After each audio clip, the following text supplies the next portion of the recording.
What's up, 2K crew? It's your boy Turbo in your eyeballs right now on YouTube. But don't fear, I've got 2K's hot on the line. And you have found the Turbo and 2K show where we give you our amateur opinion on everything sports. Mr. 2Ks, how are you on this lovely Sunday afternoon? Pretty good, pretty good. Can't complain. Weather was really bad, especially towards that late of the week, Thursday and Friday. But so far this weekend, the weather's been a lot better. We've been able to get outside and do some things out there, get some yard work done, and play some basketball in the driveway. So, and I can't really complain so far about this today.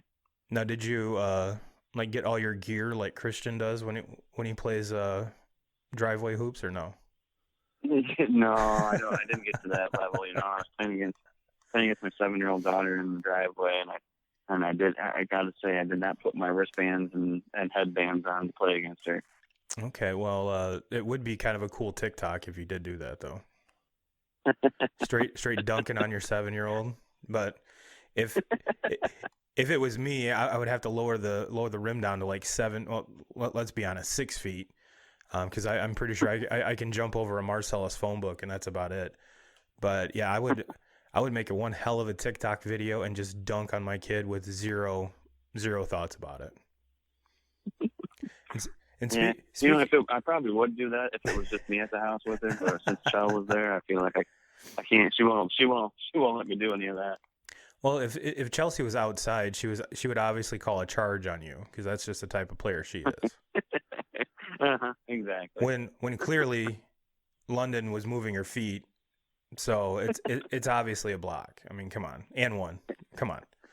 Yep, absolutely. But no, speaking of TikTok, ladies and gentlemen, if you don't know, now you know, because everybody's on TikTok now. We're on lockdown. We're on quarantine. And if you tell yourself you're not on TikTok, you're fucking lying. But look up Turbo and 2K's podcast. I've been doing a top 10 pretty much list about every day. And when I get a creative idea, I throw it down in there. But it's just for fun. Just for fun. And speaking of that, there's a lot of people. I did a basketball one, top 10, starting point guards, power forwards, small forwards. Holy shit, did I get a lot of backlash from people, because they're like, you don't know your ass from a hole in the ground. So-and-so's not a fucking small forward, he's a power forward. Well, bro, you could legitimately put LeBron as a point guard. So the days of defined roles in the NBA, those are out the fucking window. I'm sorry. Oh yeah. But yeah. But if you're I mean the days of post players in the NBA, is almost out the window. I mean, now we have a stretch 4. We have a stretch 4, and then we have a lot of teams that have a stretch 5. So I mean, you have 5 guys that play out on the perimeter that can shoot the ball. The days of a post player that really play that back to the basket game, that's pretty much gone. That's just not part of the game anymore. Yeah, I think that pretty much went out the window when Tim Duncan retired. Mm-hmm. But anyway, ladies and gentlemen, enough about TikTok, enough about people trolling my ass on TikTok, which, you know what, I really don't care. It's engagement. We get more views, and I tell you what, our YouTube numbers are up and our downloads on the audio side are up.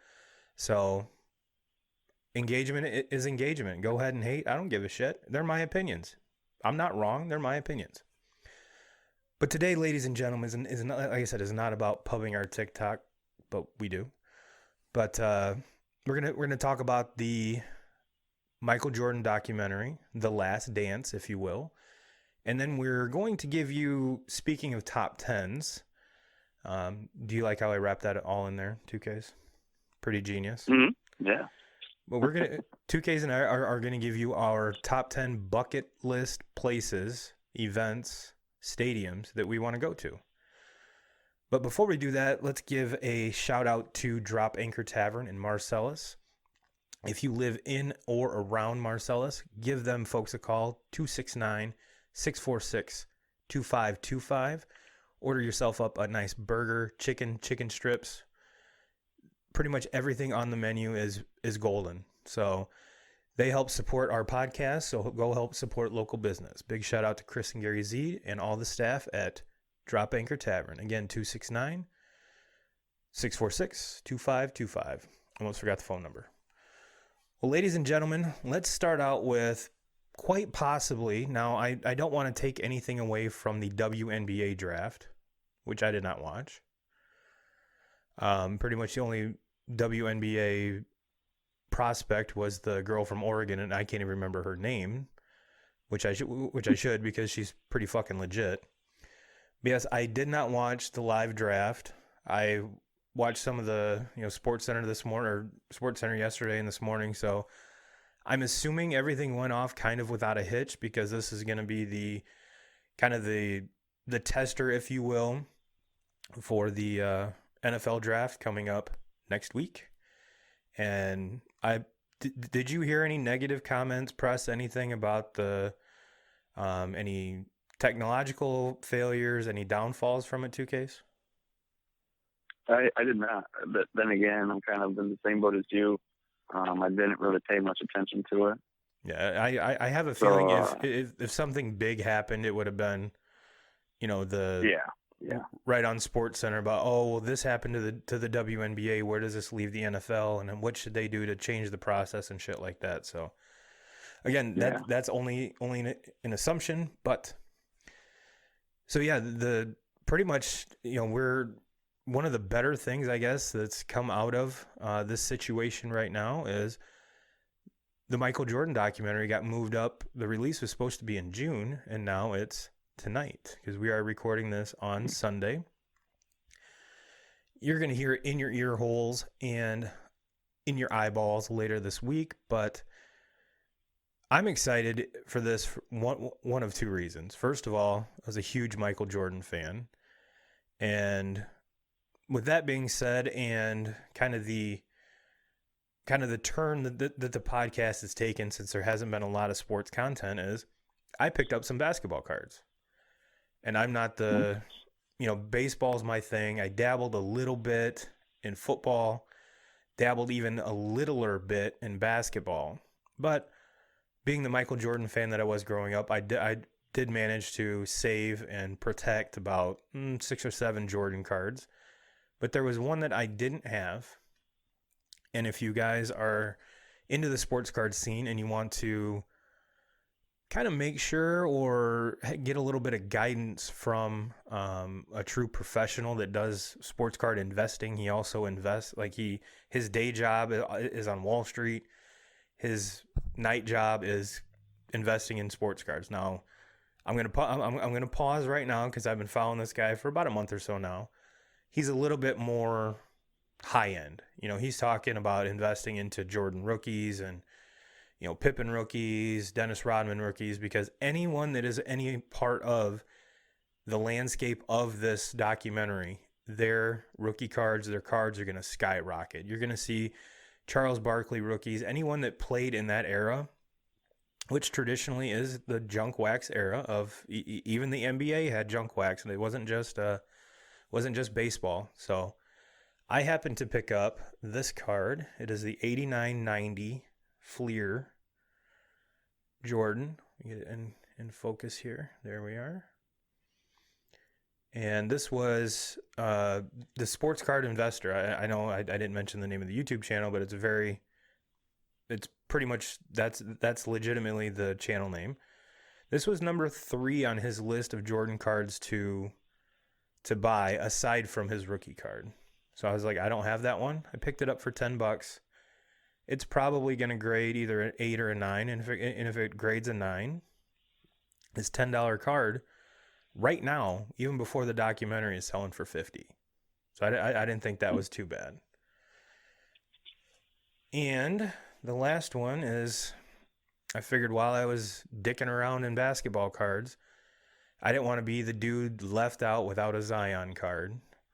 So I picked up his Panini Prism Crusade card. Get it to focus. I apologize for the focus on YouTube, but these shiny cases make it kind of hard.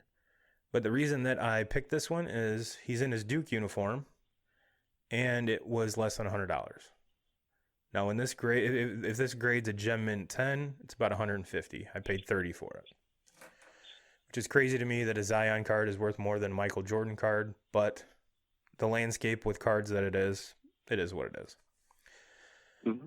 But 2Ks, I was actually talking to Kristen this morning, and I every time Michael Jordan or one of these players that I watched as a kid come up, I have to remind myself that you weren't around then.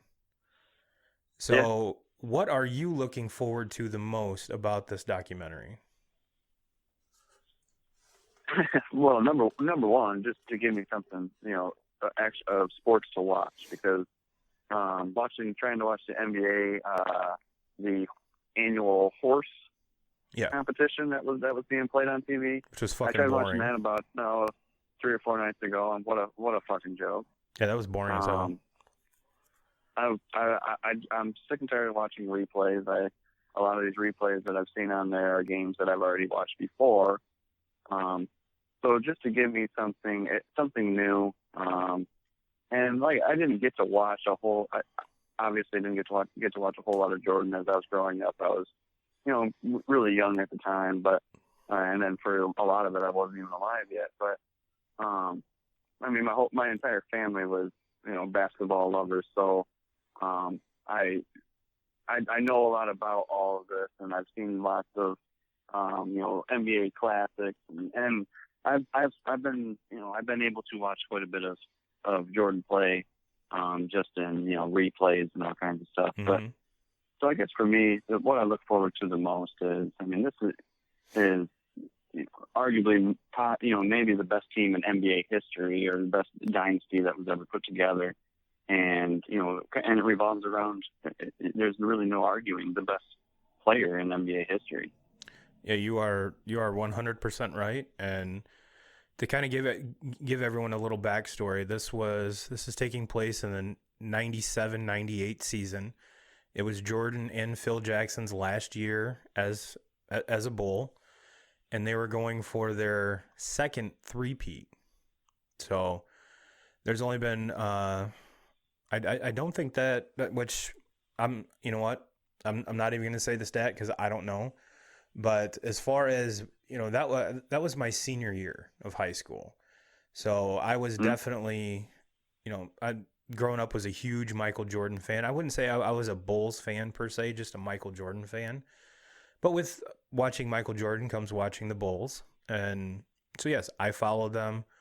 I remember having a couple Bulls hats. I had the couple pairs of Jordans. So, yeah, I was definitely on board with the entire team. And what I'm excited about is we all know that Michael Jordan was probably the most fierce competitor maybe in NBA history. What I want to see is the reactions from the teammates, their stories about him, and Jordan is not a very public person when it comes out to, even when he was, doing his thing and being the greatest player ever in the NBA. He wasn't out there like LeBron talking to, which now everything's changed. They do interviews, they do press conferences and stuff. That really wasn't the thing back then. Jordan. And so I'm interested to see his take on everything, because this was filmed, like I said, over 20 years ago.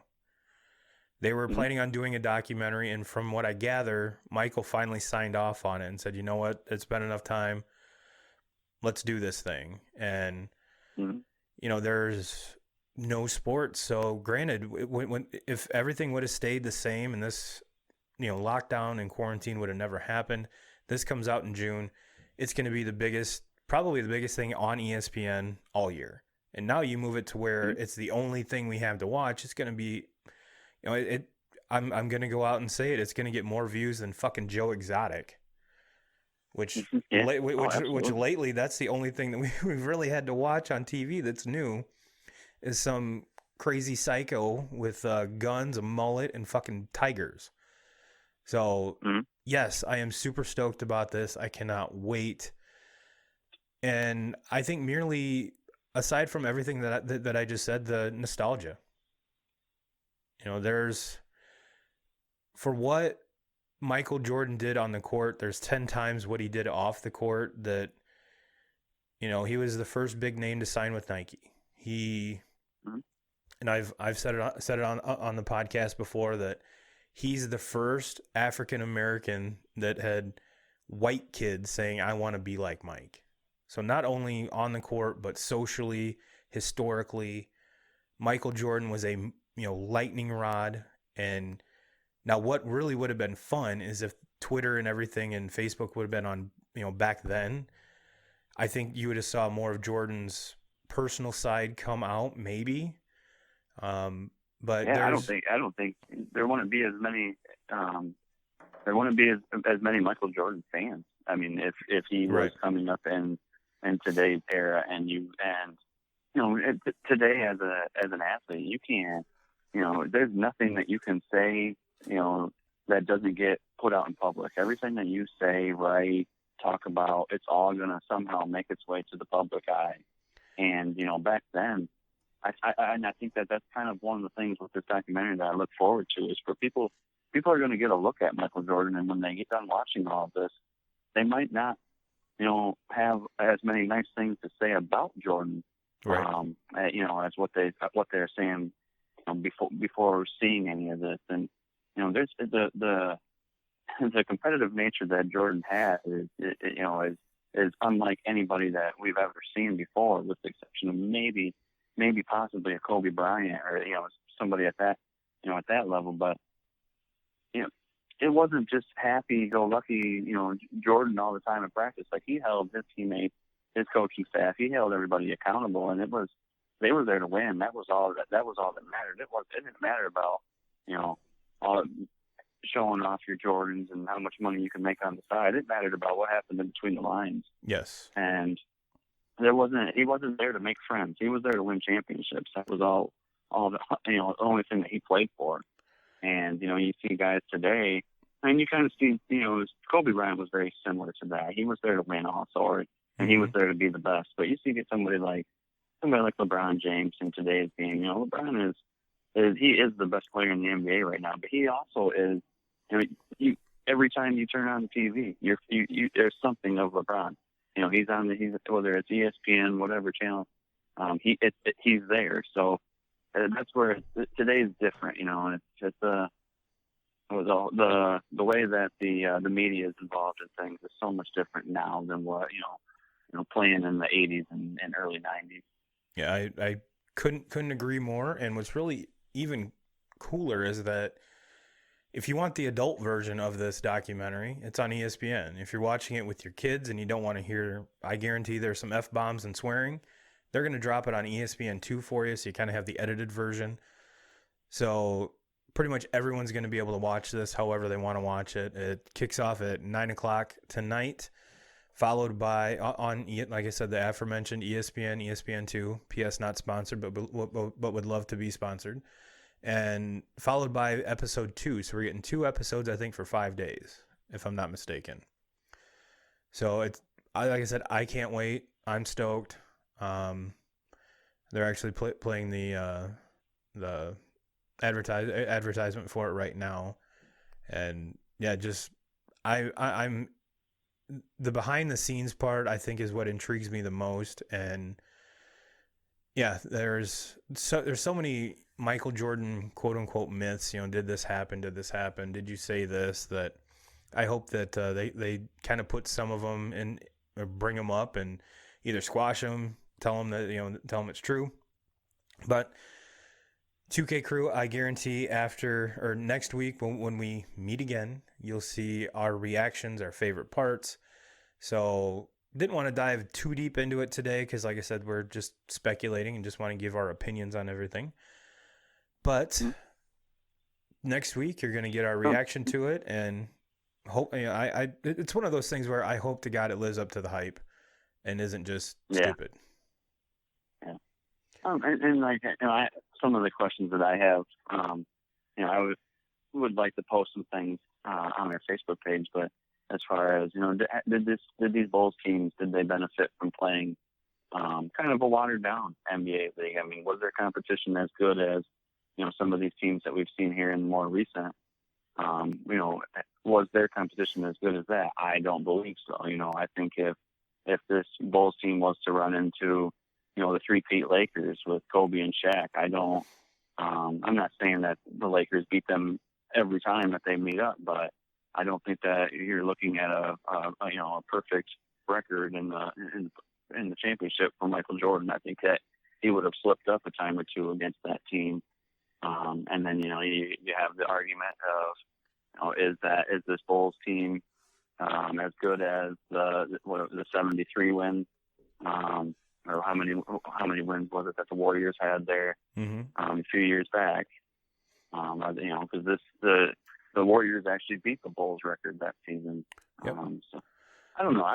That's been kind of one of the things I've always said. I don't argue with anybody that Michael Jordan's the best player of all time, but I will stand up and argue with about anybody that these Bulls teams are not the best of all time. And bringing in a whole nother, I don't want to dive too deep into it today, but definitely something we can talk about next week is the difference in the rules. If Jordan played in today's rules, I have a feeling he's dropping 40, 45, 50 a game if he wants to. Because, hell, even back then, he could do it. So. Oh, yeah. And then I get that. But then I'm going to come right back at you and say that the rules changed because of Jordan. Oh, I'm not arguing that at all. At all. Jordan would get every call there was, and then he'd maul your ass on defense on the other side of the floor, and nothing would ever be called on him. They called it Jordan rules for a reason, bro. Called it Jordan rules for a reason. Absolutely. Well, 2Ks, let's switch gears here. But before we do, like I said in the opening, Drop Anchor Tavern, big shout out to them. They support the podcast. You support our local business. 269-646-2525 and get you some takeout. And like I said, they support us. So 2K crew, you support them. That's how it works. Tell them Turbo and 2K sent yo ass. Well, 2Ks, let's jump into this bucket list conversation. And kind of one of the reasons I kind of put this together was on getting back to the TikTok. I did put up, it was today, the top 10 baseball stadiums I have yet to visit. And so I just figured, what the hell? Let's not just limit it to baseball. Let's go all sports. It doesn't have to be like a stadium or an arena or something like that. It can actually be like an event. So to get started, just to give people kind of reference, because someone might be like, oh, well, you idiot, you want to go here, but you should go here first. Like, well, bro, I've already been there. So I'm going to give you my list of places I've been, and then you'll give your list, and then we'll go 10 to 1 and we'll alternate kind of all the way up and chat about each one of them, see what we like, what we dislike, and go from there. How's that sound, brother? Sounds good. All right. Well, I'm sure this is going to come to no shock to anybody. I have been to Notre Dame Stadium. I've been quite a few times. I've been to the Big House. My first ever baseball game was at Old Tiger Stadium. And then it was the Sky Dome back then, but it's the Rogers Center in Toronto.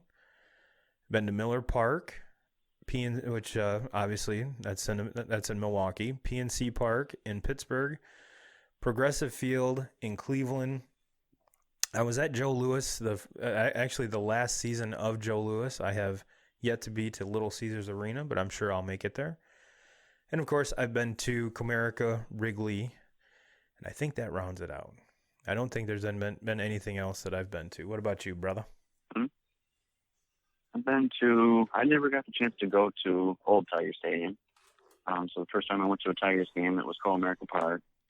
I've been there multiple times. I've also been to, probably my favorite one out of all the baseball parks I've been to is Milwaukee Miller Park. That was definitely my favorite.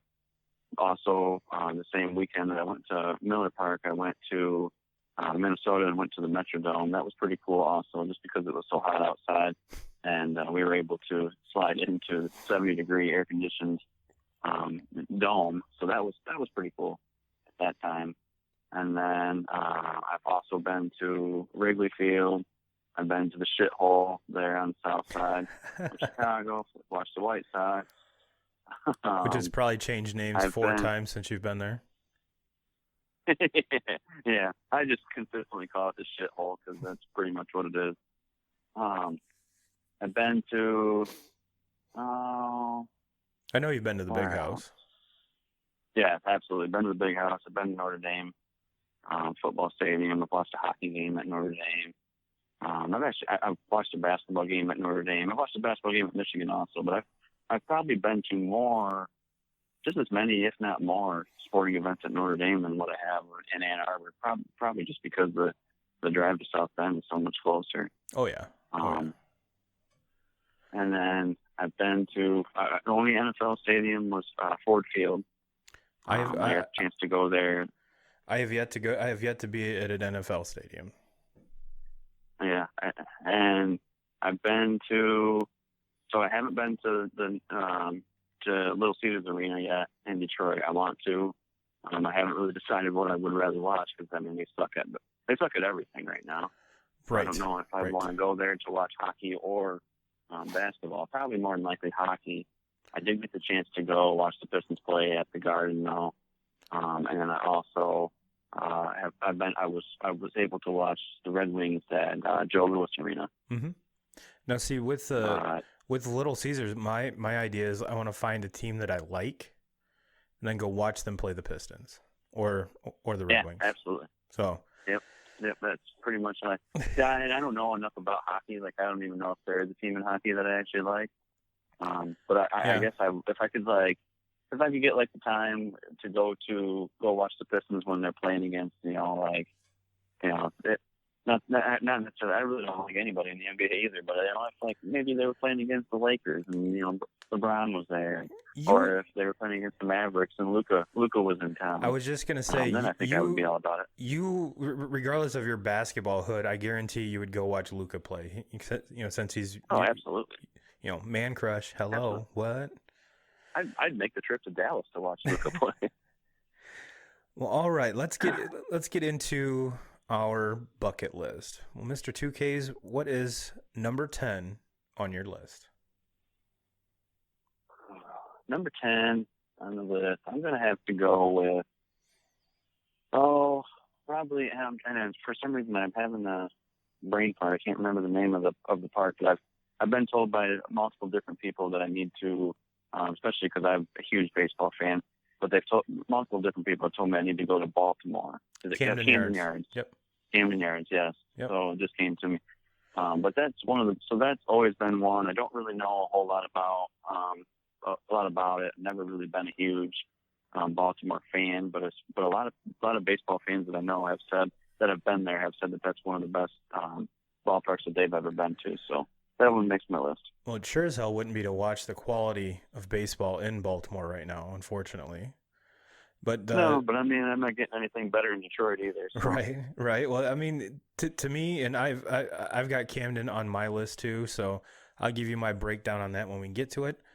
But my number 10 is I want to go watch an Iowa football game, just so I can wave at the kids at the hospital. I think that's cool as shit, and that's something that I really want to do just because it's very unique. And it's very heartwarming, and Iowa it's Big Ten football too. So I don't see a loser in any part of this. Even if I'm obviously not a huge Iowa fan, I'm not a huge Big Ten fan, but normally Big Ten plays some pretty good football, and you get to wave to the kids at the hospital. So, and actually Camden Yards is number 9 on mine, and one of the just to see Camden was. If I'm remembering correctly, it was when they built that, it was the first quote unquote new stadium that looked old. When everyone was making the changes from, like the 1970s and 80s, the bandboxes that, which where the Reds play, that's still the same.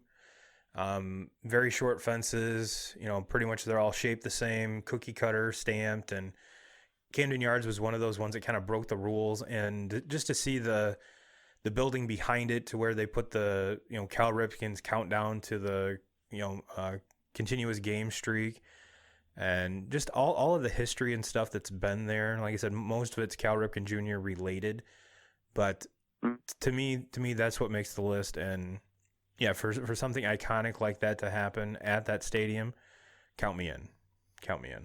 Right. So what is your number 9, sir? Number 9, I'm gonna say, and I'm only saying this for one reason, and it's not that I'm a fan of this place and I really want to go see it, but I'm saying it for the reason that I want to watch Michigan, my favorite college football team. I want to watch them play at Ohio Stadium at the Horseshoe. Good one. I've never been able to watch Michigan and Ohio State play against each other live. Right. Obviously, I want to watch it at the Big House also, but I've already been there before. So I also want to watch them play on the road and kind of get a look at it from the other side. And the Horseshoe, I've never been there, obviously, but on TV, it does look pretty cool. I would like to have the opportunity to go there. But if I was to go there, it would be only to watch the game. Fair enough. Well, my number 8, moving on to number 8. This one might be a little weird, but it might be actually for the party associated with said event, is the Kentucky Derby. I'm a huge bourbon guy. I've had friends go down there, and it's a 4-day drunk fest. So you have my ultimate attention right there. And then you add betting into it as well. And for those of you that don't know, they do run more races than just the one race during the Kentucky Derby. It's pretty much all week or all weekend. So yeah, if your liver and your bankroll get you to Sunday, Saturday's race, excuse me. If your liver and bankroll get you to Saturday, and you can throw some money down on the big race and win some money, look at some horses, look at people in weird ass fucking hats, drink some mint juleps, I'm in. And it would be kind of weird too, because from what I've seen, obviously it's on my bucket list, so I haven't been there. From what I've seen, it's like 3/4 people there partying, and then the multi-millionaires that are there with their horses and betting. So you have a very diverse crowd. And to me, I like to people watch. So just add that to the list of reasons why the Kentucky Derby's on here. I'm in. Yeah, absolutely. So what's your number 8, brother? Number 8, I'm going with, I'm going to say CenturyLink Field for Seattle Seahawks football. You always hear about the 12th man, and that possibly is the hardest place to go play and win a football game in the NFL. That would be cool. I want to see it for myself. Yeah. Obviously, I have nothing for the Seahawks, and never claimed to be a Seahawks fan, but I do like Russell Wilson, and I could get on throwing on a number 3 Russell Wilson jersey and hanging out with the 12th man for a day. I could get on that. So, or at least a Seahawks hat with that cool like neon lime green. I could get down with that. Or a T-shirt, something like that for sure. And and just to see how loud that actually is. We see the decibel meters and shit on TV, but it's kind of hard to relate when you're not really there. So yeah, that's a really good one. Well, number 7, and I'm going to preface this, 7 and 6. I'm a huge football fan, but I'm not going to freeze my fucking ass off. I'm not that diehard. I'd rather watch it on TV than layer up, 6 layers and go sit in the stands and pay, $100 a seat just to fucking freeze. But Lambeau. Yeah. And then once you are layered up and you have to go to the bathroom, that's where a whole other set of issues arise. So I'm not digging that. Give me early in the year, early in the fall, still 60, 65 degrees out. I'm game for that. I want to go to Lambeau again. The history, How could you, if you're a football fan, regardless if you like the Packers or not, that should be on your list. Mm-hmm. So I've got Lambeau at number 7. What about you, brother? Yep. I got next on the list would be the Boston Garden. It's my first NBA arena that I would like to go to. I just something about about the floor, the old style floor at the Boston Garden. Watching the Celtics play, it's never changed. It's always been the same look, and just something about that history. Obviously, the history of the franchise. I mean, some of the best teams in NBA history, some of the best players in NBA history. So that would be number 7 on the list. I could get down with that. I was a Celtics fan for a little bit just because when I was younger, I was a huge Kevin Garnett fan.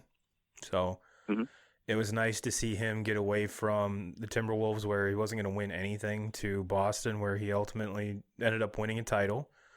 And that was, we can kind of say that was the first real quote unquote super team, if you will.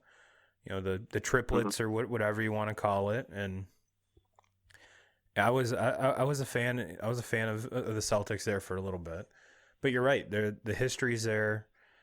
As a sports fan, pretty much everything that you want in a venue is there. So I didn't go any basketball at all on this. Well, I should say pro basketball. But yeah, like I kind of tickled the fancy a little bit. If I'm going to Lambeau, I'm a Bears fan, so I've got to go to Soldier Field again. Not freezing my ass off, not wrestling my willy out of 4 inches of Carhartt to go to the bathroom. Not gonna do it. Not gonna do it. So yeah, it's got to be early. And even going to Ford Field to watch either team, I think would be fun. But there's Ford Field, it's new. It doesn't have the nostalgia. You got the frozen tundra of Lambeau, and the wind coming off the lake in Soldier Field. There's just something, to me that's football. But I'm not that diehard. I want to sit on my couch when it's that cold. So that's what. But yeah, would it be nice to go to Ford Field and watch a game when it's 75 degrees inside and 5 degrees outside? Sure, count me in on that one. I'd go pay money to watch that for sure. And I'm not even a Lions fan. Well, what is your number 6, sir? Number 6, I go with AT&T Park for the San Francisco Giants. Something about growing up basically right through the middle of that steroid era in baseball and watching Barry Bonds hit home run after home run out there into the Bay. I just want to see. I've always wanted to, ever since watching all those years the Giants, only for the reason of Barry Bonds. I want to see the ballpark. It's always looked like a really, I've obviously never been there, but watching it on TV and seeing it in the video games that I play, it's always been a stadium that I've wanted to go to. Now, see, if you're going that route, you have to go for 2 games, one inside the stadium, the other in a kayak. Yeah, absolutely. I mean, that would be a riot. Especially, leaving here from Michigan, you're not just going to fly out for 1 game. You better stay for 2, just so you can, hang out in the bay and drink beer with everyone else in the kayak, or the kayak's around. Obviously, there's no one else in your kayak, but yeah, that's one of those things. If you're gonna do it, fucking do it right. And if you're gonna, to me, that's how you do it right. But yeah, that's a good one. That's a good one. That one did not make my list, but I could get down on that. I can get down on that for sure. Speaking of that stadium, did you see? I want to say it was last summer. There were people trying to get this gigantic flamingo floaty down the bank into the bay. And the game was it was a day game. It was like a Saturday or Sunday day game. It was on the MLB network.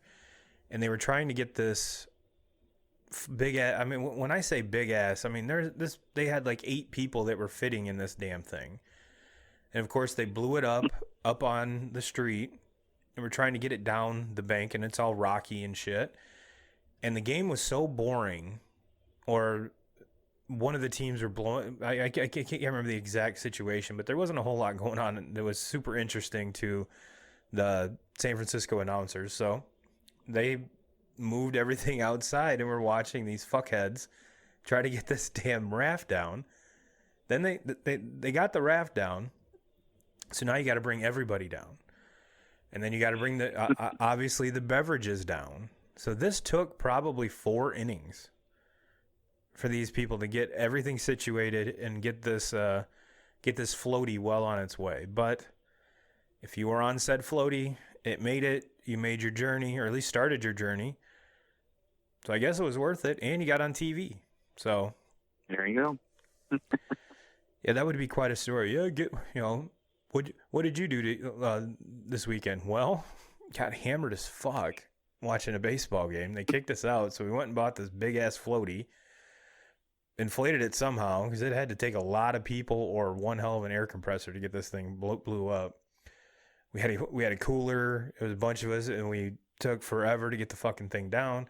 We got it in the water. 3 people almost fell in, but we got it, and we did our floaty thing. So that would be probably a very cool story to tell at the water cooler on Monday.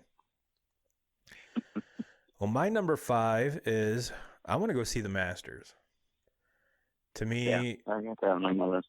You know, I want to go to the Masters. I want to see Jim Nantz. I want to get an autograph, as well as the golfers, of course. But one of the first things you think of the Masters is their entry music and then Jim Nantz's voice. At least to me, that's what I think of, and all of the, descriptive vernacular that he uses to describe the azaleas and whatever fucking tree this is. But usually the golf is probably some of the best of the year at the first, because that's the first major. Everyone, obviously aside from this year, but traditionally that signals spring.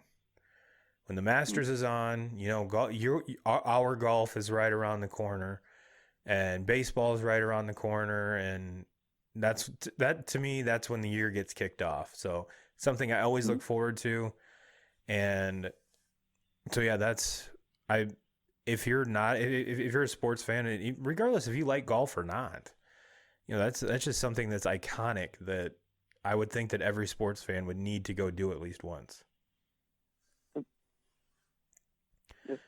Totally agree with you. That's actually the next one on my list. Perfect.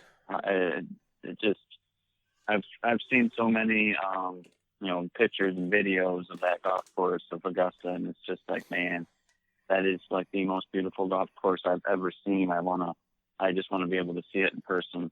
And I actually had the opportunity a couple of years ago to go, not to Augusta, to go to where they played the Memorial at in Dublin, Ohio. Mm-hmm. So I was able to watch the tournament then, and just the atmosphere of the golf. And I was there on I want to say I was there on Friday of the tournament, so it was day 2. But Tiger wasn't even playing worth a shit. Mm-hmm. But you always knew where he was at on the golf course because there were thousands of people I'm sure following him. I'm sure Nobody wanted anything to do with. And there was a lot of very good names there. You had Rory McIlroy, you had Jordan Spieth, you had, Ricky Fowler. There was very big time names, and you might find 25, 30 people following them. But Tiger Woods, who I think at the time was playing like 7 or 8 over, was, he had 1,000 people following him at all times. Oh yeah, that doesn't surprise me at all. And you know what? For probably the first part, I would want to see Tiger play a couple holes. But especially A, if there's that many fucking people around, count me out. And B, if there's such a small following for everybody else, either I'd set up camp at one hole and just watch everyone go through, or I'd go find somebody else.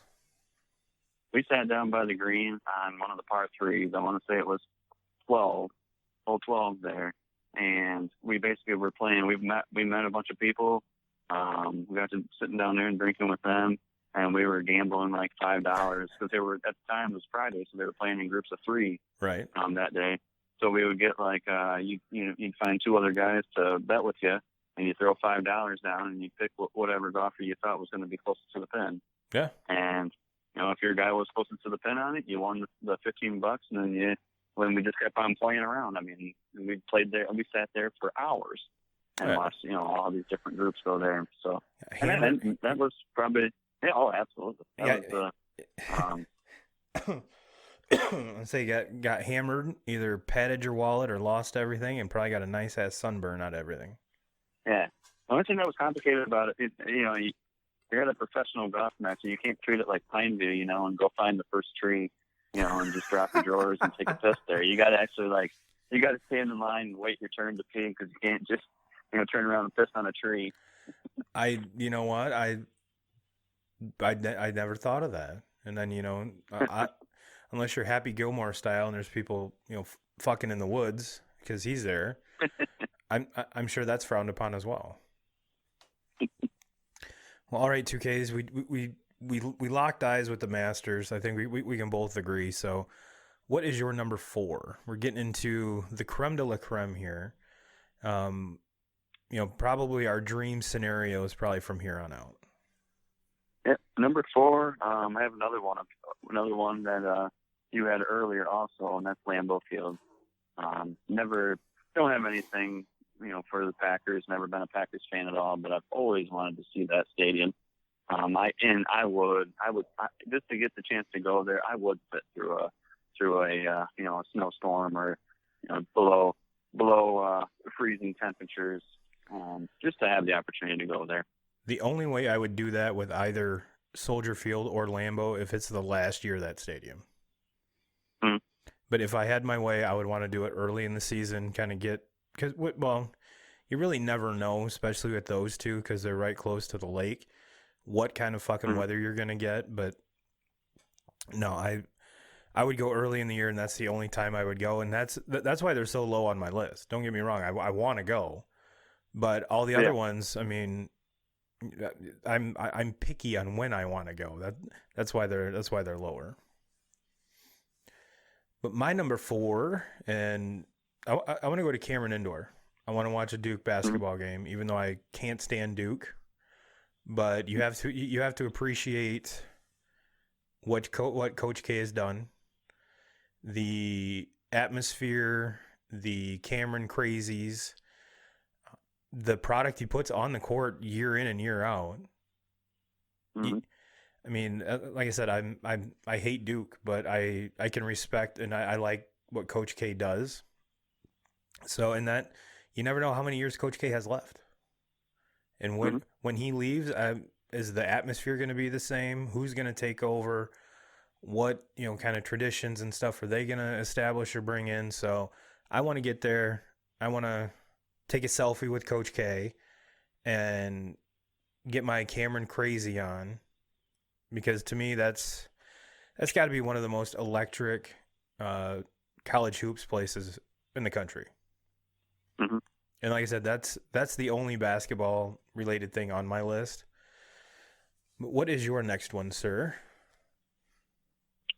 Number 3, I have Jerry World. Now, obviously, I'm a Cowboys fan. I've never had the opportunity to go down to AT&T Field, but that would be number 3 on my list, to go there. I would not.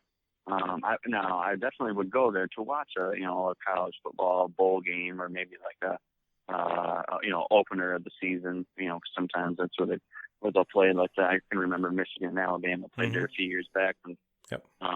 But I would not. No, but for my first time going there, I would rather watch an actual Cowboys game than a high school or a college game or anything like that. But never been there yet. But I definitely plan on going there. Hopefully here really soon. I was going to say, if your first time is to watch a Michigan national title game, I have a feeling you wouldn't be, you would probably jump on the opportunity. Yeah, and actually, as we've been going down on this list, I just realized maybe 2 or 3 picks ago that I forgot one, and I don't want to say it yet because maybe you have it on your list, but I'll have to mention it at the end. Okay. So we'll have a 2K's honorable mention, if you will. Yeah. Well, I actually might be sliding one out on mine just to add this one in. Uh-oh. So stay tuned, ladies and gentlemen. Well, my number 3 isn't a stadium, isn't really an event, but being the baseball fan that I am, I have to see Cooperstown. Gotta go to the Hall of Fame. Yeah, there's no ifs, ands, or buts about it. And if you are a baseball fan, why every one of us should go to the Baseball Hall of Fame.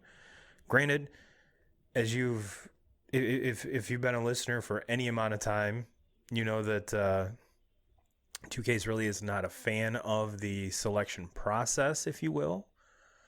But the history involved in that building, I gotta see it. I gotta see it. I want to get my picture taken with Ken Griffey Jr.'s bust, as well as many others. But you know, Griffey's my dude. I gotta go see it, and so that, like I said, now we're at the top 3 now. So these are pretty high on the list, and you know, it's something that probably, as we go down this list, probably something that you and I have both wanted to do for a very long time. So Cooperstown is my number 3. And during our pre-show preparation, believe it or not, our number 1 and number 2s are exactly the same. So 2Ks, take us through number 2, and I'll take number 1. Yep. Number 2, Yankee Stadium.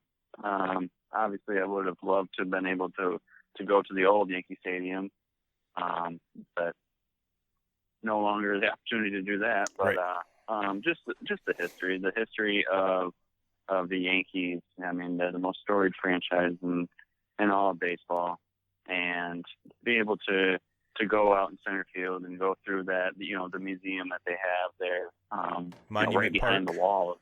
Right behind the wall of the actual field. Yep. And to be able to go and look through all that stuff, and just to be there and feel, you know, the atmosphere of being around all of that. It's just something that I've always wanted to do my whole life. Yeah, and I'm not even going to say it pains me to say this. I'm probably the biggest Yankee hater you'll meet around here. However, being a baseball fan, I have to see it for all the reasons you mentioned. You know, Monument Park, and you know, just like going to PNC Park. You know, I'm not a Pittsburgh fan. Did we go watch the Cubs play? Sure, yeah. But seeing that gigantic Roberto Clemente statue out front, walking across the bridge, you know, there's certain things around every stadium, you know, traditions, and you know, the whole atmosphere during a day game in Wrigleyville. It's something that every baseball fan, regardless if you're a Cubs fan or not, you really need to go see it, because it's very unique and very expensive, but very unique. And I'm sure Yankee Stadium's the same way as far as price goes. I mean, hell, it's New York, but I'm sure by the time I do go see Yankee Stadium, there'll be a Derek Jeter statue, and I can make derogatory gestures towards it while getting my picture taken. But yes, the history, just like you said, it's the most storied franchise in all of sports. I'll expand on baseball, all of sports.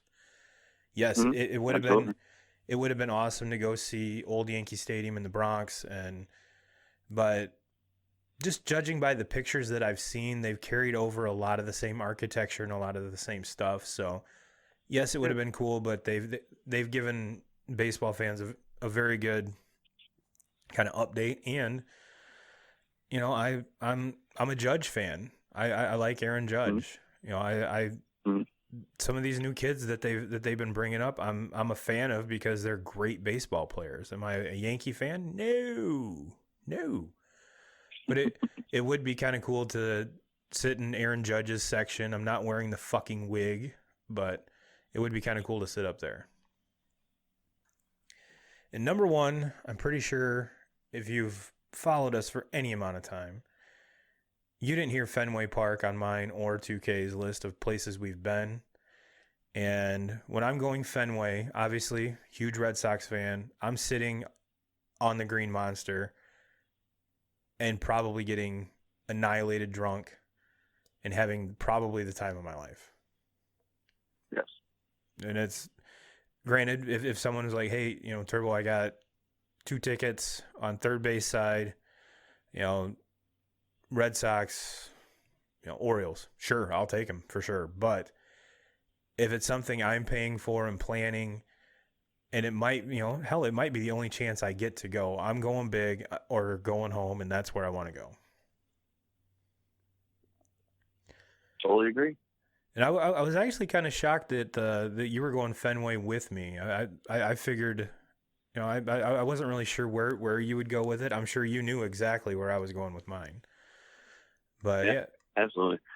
I was pretty much 100% that you were going to be in total agreement with me on this one. I would have been shocked if you weren't. Yeah, and one of the reasons I've been to some of the ballparks or the baseball parks that I've been to is me and my buddy Justin Ware from the Turbo and 2Ks group. Give him a shout out. A few years ago, we decided to go to a different stadium every year. And granted, he had a head start on me, and he's been to parks that I haven't. But the ones we've been together, we've went to Wrigley quite a few times, Progressive Field, PNC, Miller Park. I think that's all the ones we've been to together. But so yeah, we were this year. I was taking a pause, and we've brought in a third amigo. And the plan is to bring 2Ks in on this as well. We weren't quite sure where we were going to go this year, and some things came up on my side, and I was like, you know what, guys, you guys go have fun without me this year. I'll pick up with you guys next year. And ironically enough, with all this happening, Justin's tickets were either he hadn't purchased them because he was going to Camden Yards and the Nationals, I believe. He was going to go take a week and do a twofer, and it's something that we all look forward to every year, and it's been a lot of fun. Especially like I said, Pittsburgh last year was absolutely beautiful. It's hot as balls, but when you get a couple Iron Cities in you, you really don't care how hot it is, because Iron City beer is absolutely amazing. But out of the places that you've been, 2Ks, what is your favorite? Ooh, probably Miller Park in Milwaukee. That's definitely my favorite baseball stadium. And then obviously, if I'm watching baseball, that's when I'm normally my happiest. Right. So, yeah. I gotta go Milwaukee. And we went to it was had to be 2000. Was it 2016? The Cubs won the World Series. Mm-hmm. We went to. That's kind of when like I said, we just started this little routine. I want to say it was the year before that, and we went to see the Cubs at Wrigley the year before, and the Cubs were on such a run that it was cheaper to buy tickets at Miller Park and drive the extra 2.5 hours to Milwaukee than it was to actually buy just a seat at Wrigley. So we packed up the car and went to Miller Park, and it was ungodly hot. And there was 2Ks, it was so hot.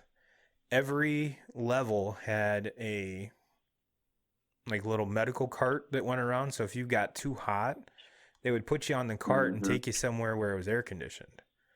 So they said, all right, well, we'll just close the dome, air condition, because the dome was, the roof was open when we first got there. And so they started closing it, and it got even hotter. And then something happened. it got almost all the way closed, and something happened, and they just decided to either that or they decided it wasn't going to cool down fast enough that they just opened it again. So watching that, and it opened and closed in the matter of like 15 minutes. And I've been to the Rogers Center or the Sky Dome where they closed it, and it took almost 45 minutes for them to close that. So to see the differences in between the two is absolutely awesome, and to watch that large of something move like that is, I have a background in engineering, so it just blows my mind how that's just moves that easy, that easy. But my favorite had to be last year with PNC. I was blown away with the Roberto Clemente stuff. There's a lot of history there, and it's right on the river. I mean, you could pull your boat up, lasso your, I know there's a special term for it, but lasso your boat and go watch a game. Mm-hmm. That in there in Cleveland, when you're actually, I mentioned the cost of some of these things. Even being bigger cities like Cleveland and Pittsburgh, you could get a bottle of Bud Light for $3 outside the stadium. Not in the stadium. Out there's still stadium prices, but when if you're going there and staying overnight at a hotel, the hotels are very, very reasonable. And going out afterwards or going to get a bite to dinner before or after the game, everything was extremely reasonable. And I mean, hell, you're when you're in Wrigleyville, you're paying almost $10 for a 16-ounce old style, and you can get a bottle of Bud Light or Miller Lite or anything for $3. Yep, sign me up. And also too, two of the cleaner cities that I've been to, so that huge props to that. So, well, 2K crew, or not 2K crew, 2Ks. You and the fam are obviously going to be watching the Michael Jordan documentary. Like I said, it's 4:30, and I'm so excited. I want it to come on now. That's how stoked I am. Yeah, I hear you. I'm saying what. Well, take notes, because I'm sure that's going to be the vast majority of our show next week, unless something. We got the draft. We'll have the draft also next week. Is that talk about it too, Thursday? Thursday. Yep. Okay. I was trying to remember if it was Tuesday or Thursday. But yes. Yeah, so, I mean, we're not even going to know what to do with ourselves next week. We're going to be just totally flooded with sports. I know, and have huge sports boners the whole time. And speaking of boners, for those of you that want to get your gambling on and get your rocks off, I did get an alert from DraftKings where I couldn't find, once I clicked on the alert, it obviously brought the app up, and I couldn't find where the fuck to get into, because I was going to do this as part of the show. You can actually wager on who gets picked where and when. So if you need to get your gamble on, check out DraftKings. If you need to get your eat on, check out Drop Anchor Tavern in Marcellus, 269-646-2525. And 2Ks, is there anything else we need to wrap up, brother? No, I think that's it. All right. Well, you and your family stay safe, stay sound, don't kill each other. 2K crew, you guys stay healthy, stay safe, don't kill each other and your family either. And we will catch you next week. And as always, Jim Rome,